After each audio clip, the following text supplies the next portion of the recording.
hat. I'm early. Look at that. 1 minute early. I'm OCD, so like being on time, it means being early for me. So yay, when I'm actually here a little bit early. It makes me super excited. Happy Monday, everybody. Hope everybody had a great weekend. We're heading into Halloween weekend, so I hope everybody's got their candy made, their pumpkins carved, and you're ready to go. We're pretty much ready to go. We're very excited. My girls are being K-pop for Halloween, so I've been watching those YouTube videos for that roomy hair braid. I think I've got it down and ready to get it going. But let's get dancing today. And I was waving to my daughter. She's homesick again. Hopefully she's better by Halloween. We're all crossing our fingers. So American Tango.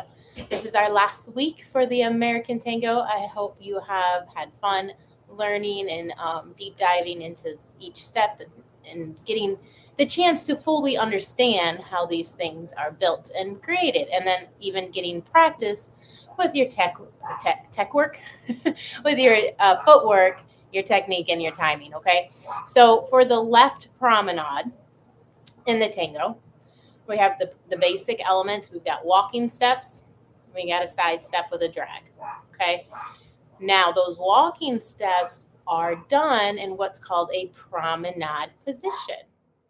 So, in ballroom dancing, you have several different dance positions, promenade being one of them.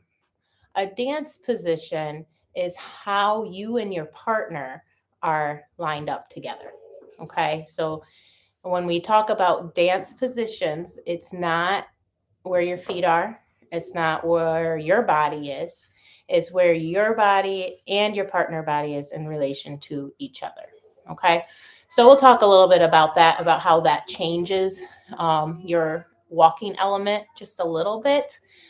There is a new element in here that you are going to hear probably for the first time, which is CBMP, which C, B, M, P.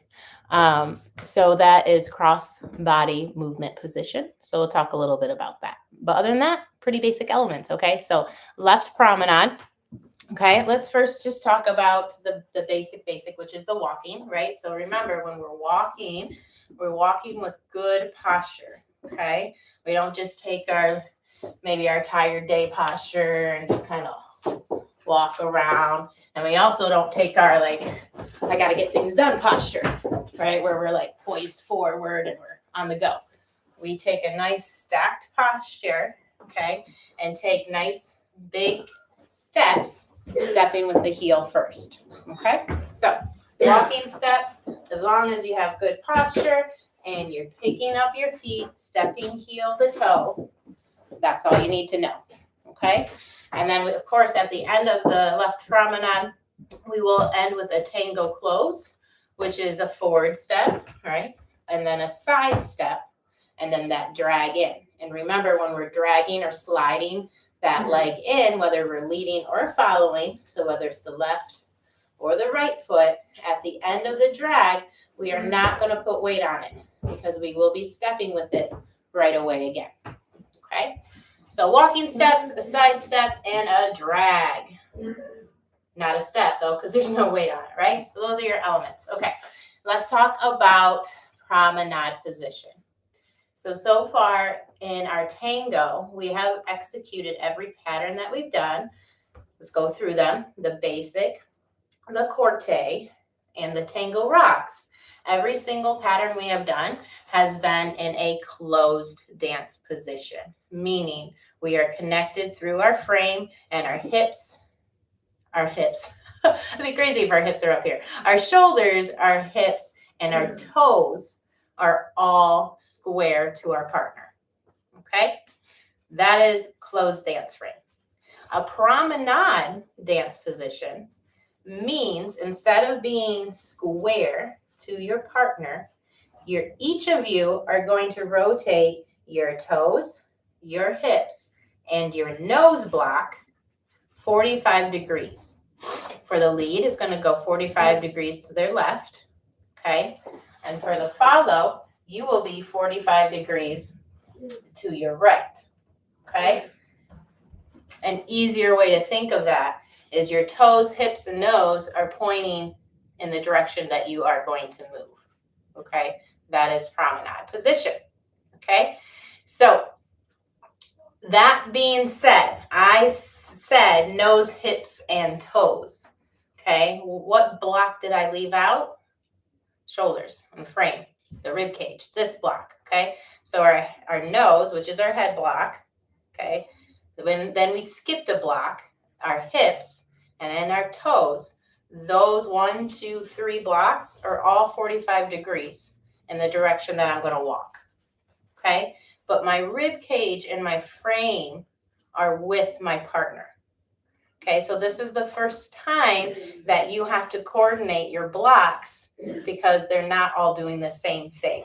Okay, so take some time and do what I'm kind of doing now. I'm standing right in front of you, kind of using it as a mirror, right? But you can stand in front of a mirror or a flat wall so that you can be aware of where your hips and your blocks are facing, because that wall is going to act as your partner. And that's very, very important that we stay in good position with our partner. So you line up to the wall, okay, and you take your toes, boop, okay, you take your hips to match your toes, you take your nose to match your toes, okay, but then you make sure that this top, whatever the block this is, whatever you call it, some people call it A, B, or 1, 2, or sometimes they can work their way up. This block, this one right here, whatever this is for you, it stays with your partner, okay?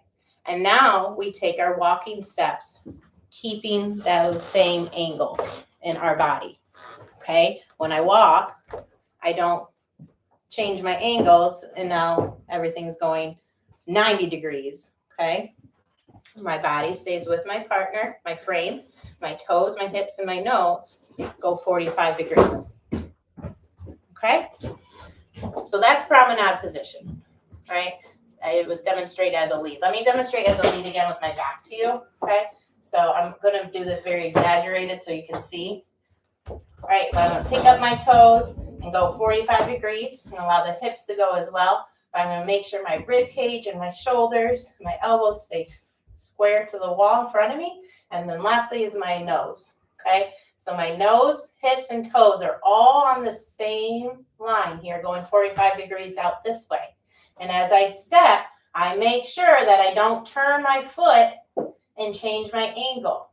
Yes, this means you're stepping on this 45-degree angle, which is very different from a normal walking step. Yes?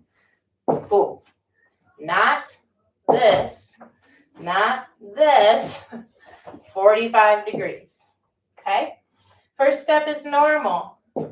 Second step, this is where we're going to find our CDMP position. Why? You might feel the need to step across the second step to keep your balance a little bit, right? Some people go a little bit too far. Let me turn and face you again. But that second step there, 1, 2, if I bring this right through, I want to make sure that that foot steps on the same track as my other foot. So see how I'm tapping my toe with my heel here? That makes sure that I'm right in front of it, okay? Kind of like you're on a balance beam, the same idea. So that second step does not get its own track.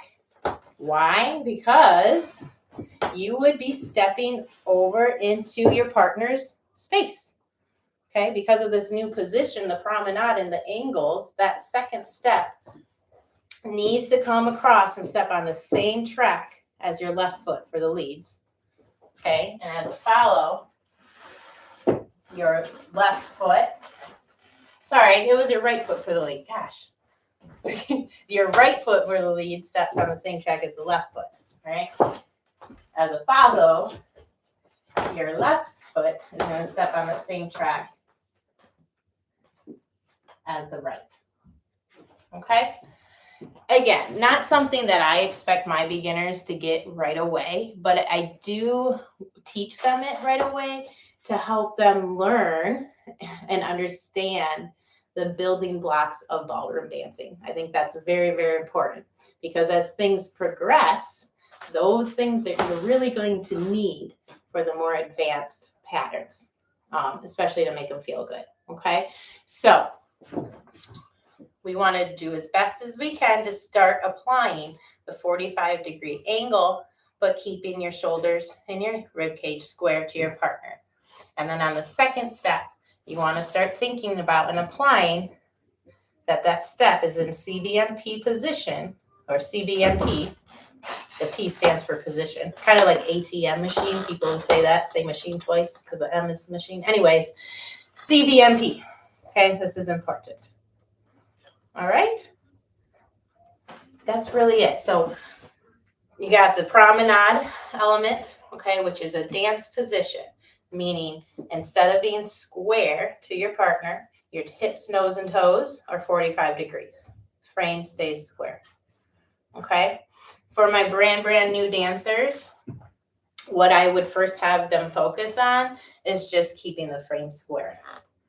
Usually that's the hardest thing, and without watching you guys and what you're working on, I can't guarantee that that's what you're struggling with. But 9 times out of 10, that's the harder thing for people to develop, the muscle control and the ability and the flexibility to keep their frame with their partner. So I would start there.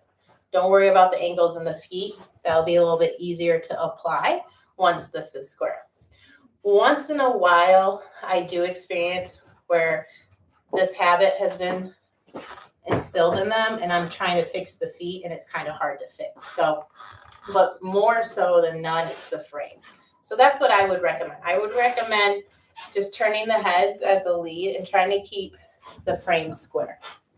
Okay? Adjust your steps how you need to make that happen. Right? Because 7 times out of 10, you'll be doing it correctly. All right? But if you're trying to keep it square and not adjusting underneath, you might be losing posture. So keep this square. All right? So promenade element and then tango close. And that's really what makes up the left promenade. Promenade, tango close. Promenade, tango close. And what makes up all of those are just walking steps, one side step and a drag step. Okay? So tomorrow we will put these elements together and explain the coordination for the lead between the upper body and the legs, and show you what it will look like on the lead side, okay? From the beginning of the left promenade all the way to the end. And I'll be sure to cover that footwork, the timing, and a little bit of technique as well, okay? Sounds good. All right, everybody enjoy the rest of your Monday, and I'll be back here tomorrow at 3. Just a heads up, I'll keep reminding you all week, but this Friday, it is Halloween, and my kids have their school parade. So I am pushing back the video to 4 o'clock, okay? So this Friday, instead of 3 o'clock, it will be at 4 o'clock. It's still scheduled for 3, I know. I probably won't change it. I don't think I can. But 4 o'clock on Friday. Happy dancing. Love you guys. I'll see you tomorrow. Bye-bye.